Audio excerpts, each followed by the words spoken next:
নিজেরা তৃপ্তি থাকেন, এটা হতে পারে না। এটা জ্ঞান নয়, এটা ধর্ম নয়, এটা ত্যাগ নয়।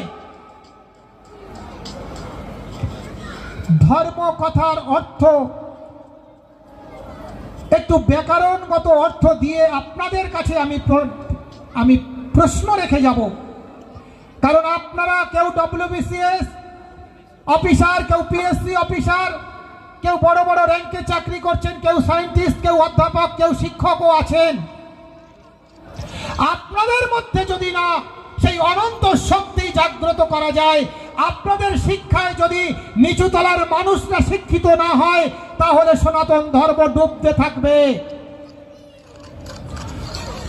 তাই আমি একজন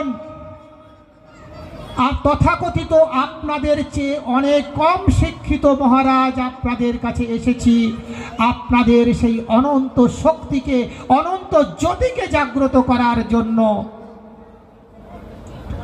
ধর্ম কথার অর্থ হচ্ছে ধী ধাতুর সাথে মো প্রত্যয় যোগ করে হয়েছে ধর্ম। ধী কথার অর্থ হচ্ছে ধারণ করা। কি বললাম বাবাজি, একটু মুখ খুলে বলুন। ধারণ করা বা গ্রহণ করা। কি গ্রহণ করা? নিজেরাই প্রশ্ন করুন। কি গ্রহণ করা? নীতি, আচরণ। কি বললাম? নীতি, আচরণ, ভাবনা। কি নীতি, কি আচরণ, কি ভাবনা? যে নীতি বা যে আচরণের দ্বারা নিজের কল্যাণ হয়। কি বললাম? নিজের কল্যাণ হয়। নিজের কল্যাণ না হলে অপরের কল্যাণ করা যায় না। এটা বাস্তবিক, বাস্তব জগতের উপরে পা দিয়ে আপনাকে অ্যানালিসিস করতে হবে।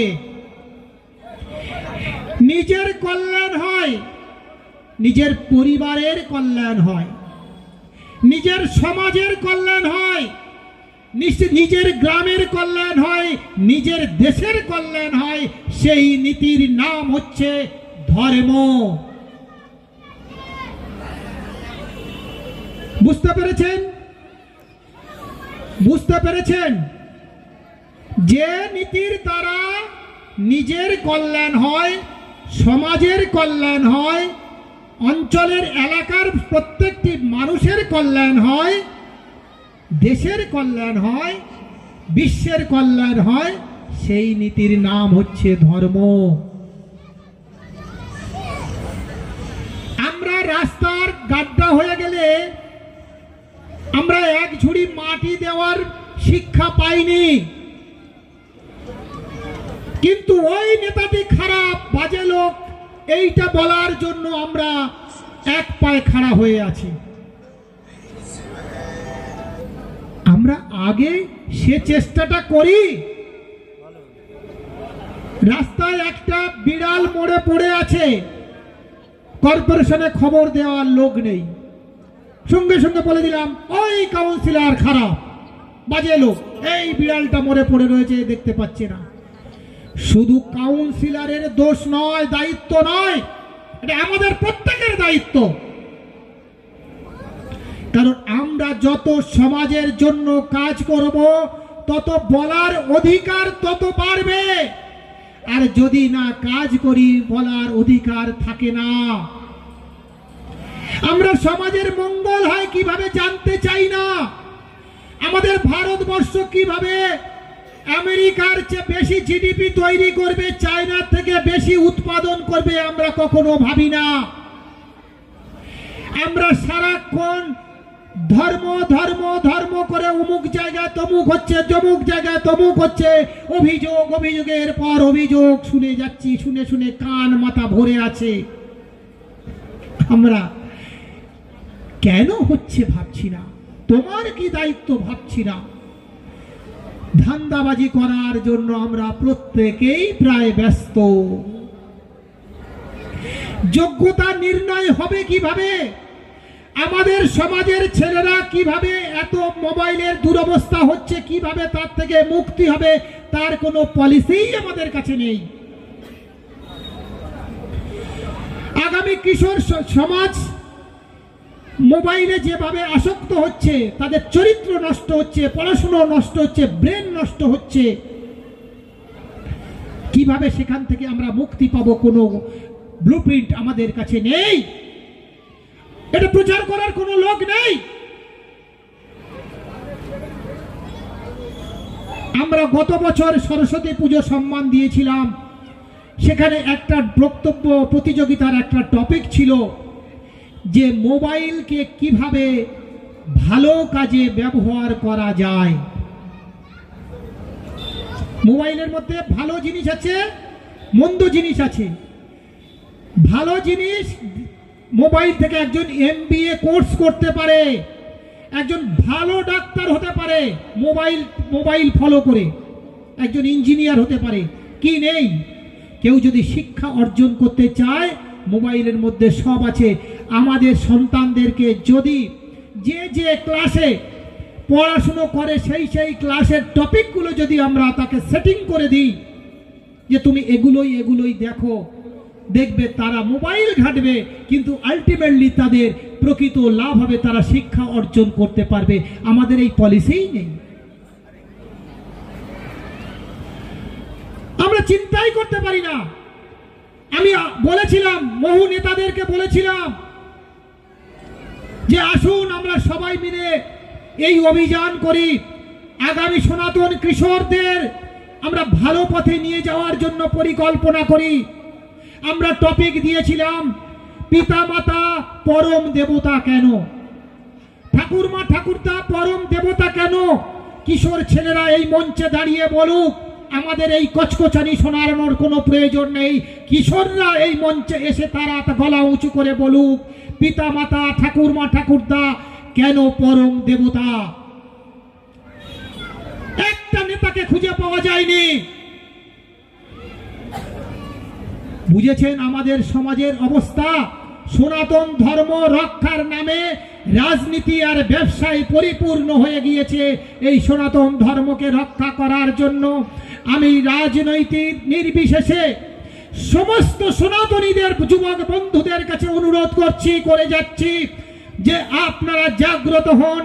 এই অন্যায়, এই অবিচার, এই শোষণের বিরুদ্ধে তোমরা গর্জে ওঠো, সোশ্যাল মিডিয়ায় তোমরা প্রতিবাদ করো। আগামী প্রজন্মকে আমেরিকা চায়নার হাত থেকে এই সাম্রাজ্যবাদের বিরুদ্ধে আমাদের আগামী কিশোরদেরকে জাগ্রত করতে হবে। ঘরে ঘরে তৈরি করতে হবে সায়েন্টিস্ট, ঘরে ঘরে তৈরি করতে হবে প্রযুক্তিবিদ, ঘরে ঘরে তৈরি করতে হবে কুটির শিল্প, ঘরে ঘরে তৈরি করতে হবে উৎপাদন। আমরা চাই না দ্রব্য নিতে চাই না, গ্রহণ করতে চাই না। আমরা আমাদের এলাকার মানুষরা সামগ্রী তৈরি করবে, সেটাও ভাগবত থেকে শেখা, সেটাও গীতায় থেকে শিক্ষা। কারণ বিগত দিনে প্রাচীনকালে আমাদের ভারত থেকেই যা উৎপাদন হতো সেই উৎপাদন বিশ্বেতে ছড়িয়ে যেত।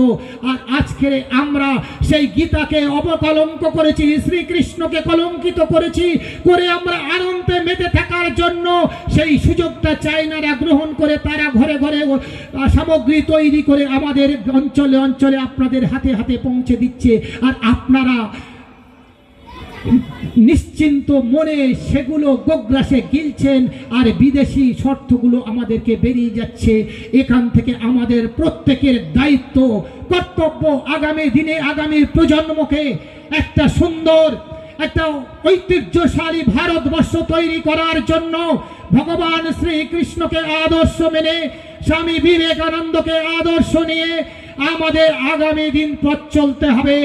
উৎপাদন আগামী দিন চলতে হবে বিজ্ঞানী, আরো বেশি শিক্ষিত, আরো বেশি কলকারখানা, আরো বেশি ধর্মীয় আচরণ, ধর্ম ভাবনা, আমাদের মধ্যে স্মৃতিশক্তি বৃদ্ধি করার উপায় তৈরি করার চিন্তা, ধর্মীয় অনুষ্ঠানে যেন প্রত্যেকে তার চরিত্র তৈরি করার জন্য সেই রসদটা যেন পায়। এটা আমাদের আগামী জন্মের সন্তানদের কাছে আমাদের এটা সংকল্প নিতে হবে। সেই সংকল্পের জন্য আপনাদের কাছে আমি এসেছি। বলুন ভারত মাতা কি, সনাতন ধর্ম কি, জয় শ্রী কৃষ্ণ কি। তো এই হচ্ছে আপনাদের কাছে আমার করুণ আর্তনাদ।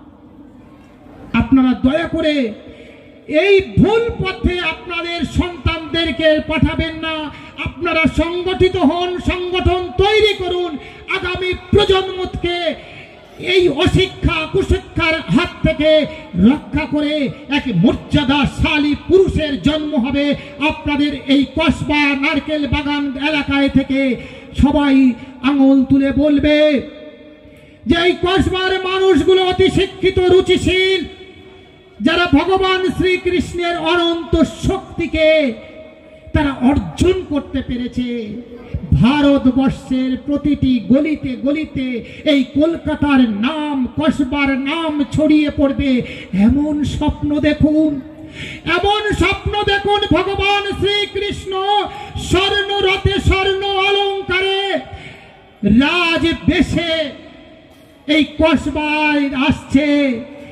সেই ভাবনা, সেই চিন্তা, অনন্ত রুচিশীল, অনন্ত তেজরাশি সম্পন্ন সেই শ্রীকৃষ্ণকে যখন আপনারা শয়নে স্বপনে নিদ্রা জাগরণে যখন মনে করবেন, ভগবান শ্রীকৃষ্ণের সেই অনন্ত শক্তি, অনন্ত লীলা, অসুর নিধনকারী লীলার যে অনন্ত শক্তি, বৈজ্ঞানিক শক্তি তোমাদের মাথাতে বারে বারে হ্যামারিং করবে।